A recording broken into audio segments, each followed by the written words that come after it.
All right, welcome back to the channel. It's your boy Fanon, and in this video, we're going to be in the 154-pound division where Errol Spence Jr. is rumored to be in negotiations for a return fight against Virgil Ortiz, and predictably, the boxing world ain't trying to have it. Let's talk about how a supposedly retired Errol Spence got into this conversation in this video.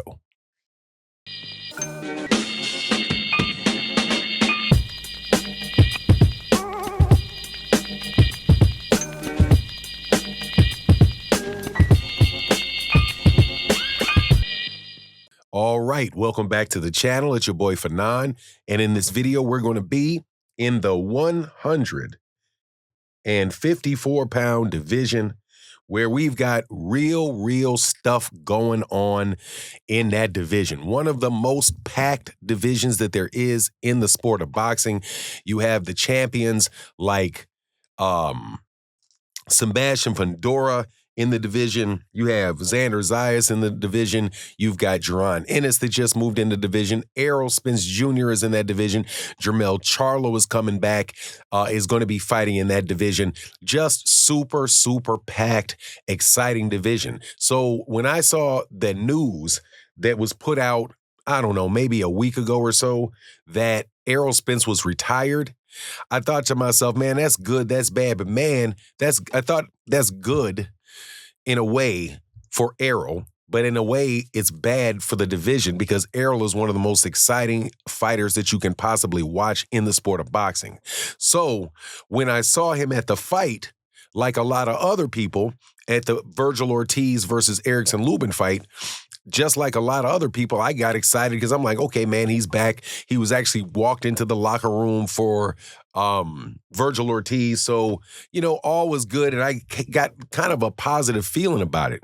But then you wake up the next morning and there's a lot of conversation going on about how Errol is going to be fighting Virgil next and how Virgil was talking about Jaron Ennis all the way through the lead-in to the fight that was Erickson Lubin, and now this is some big bait and switch, right? And people don't like it.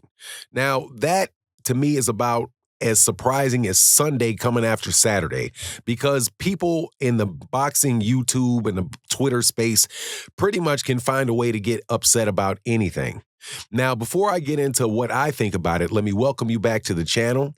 If you are new to the channel, please accept my invitation to hit the subscribe button and hit the bell icon so you can be notified of when we release more videos.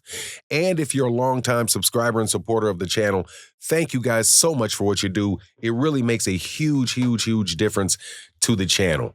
So, without any further ado, look, Errol Spence Jr.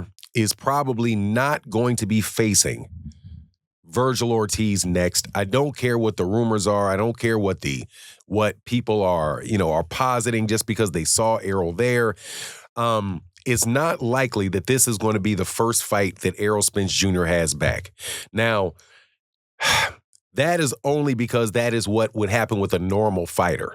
That said, a year ago, Errol was more than happy to come out and fight Sebastian Fundora and take Sebastian Fundora on in a fight at 154 pounds. So, I wouldn't put it too far past him to go in there with Virgil Ortiz without any type of tune-ups and all of that. I'm just saying I really hope that he doesn't do that.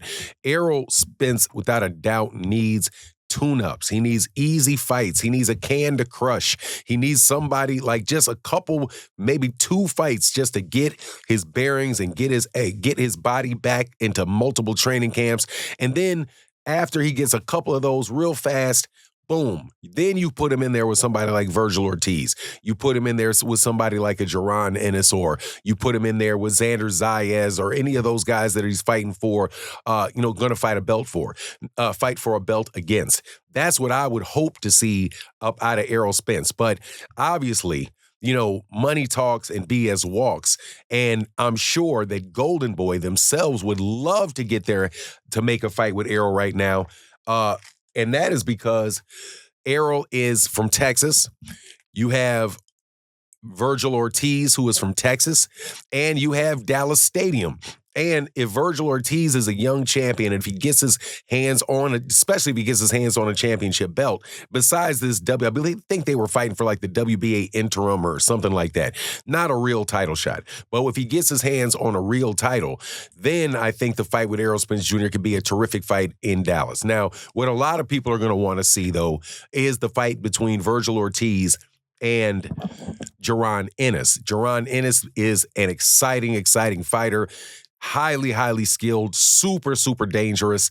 I think Virgil Ortiz got about as much chance as a snowball not melting in hell of beating Jaron Ennis. So, when you're looking at it from Virgil Ortiz's standpoint, you have an older, more compromised Errol Spence Jr., which is a bigger name and more money, or do you fight your contemporary fighter the same age as you, who like you is on his way up, and whoever wins is going to get catapulted. Whoever loses is going to have to start over again.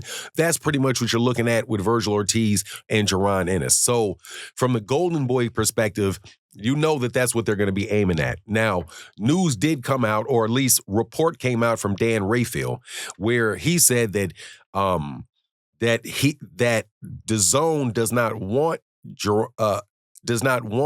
Virgil Ortiz to fight Errol Spence Jr., that DAZN wants him to fight Jaron Ennis. They want Virgil Ortiz to fight Jaron Ennis.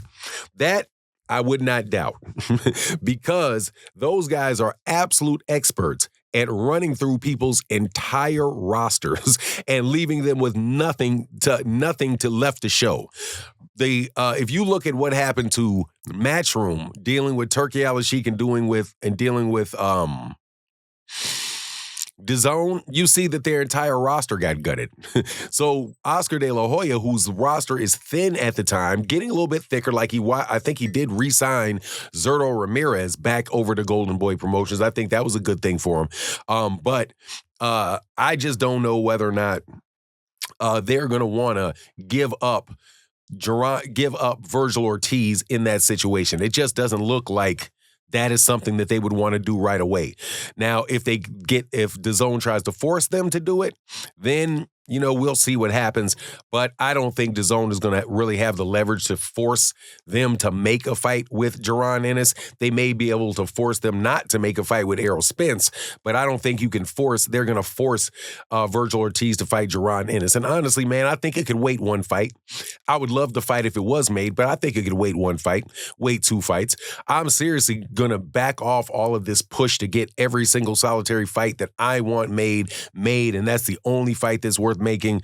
When people did that to Jaron Ennis, not Jaron Ennis, forgive me, did that to Gervonta Davis in the lead in to the Lamont Roach fight, where they were just dogging any and every single solitary opponent he could possibly name.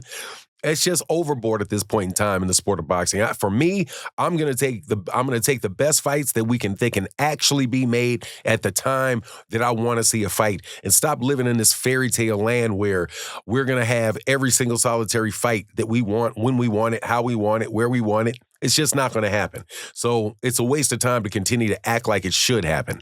Anyway, that's my take on the matter. Please let me know what you think in the comment section. And with that, I'm out. Deuces.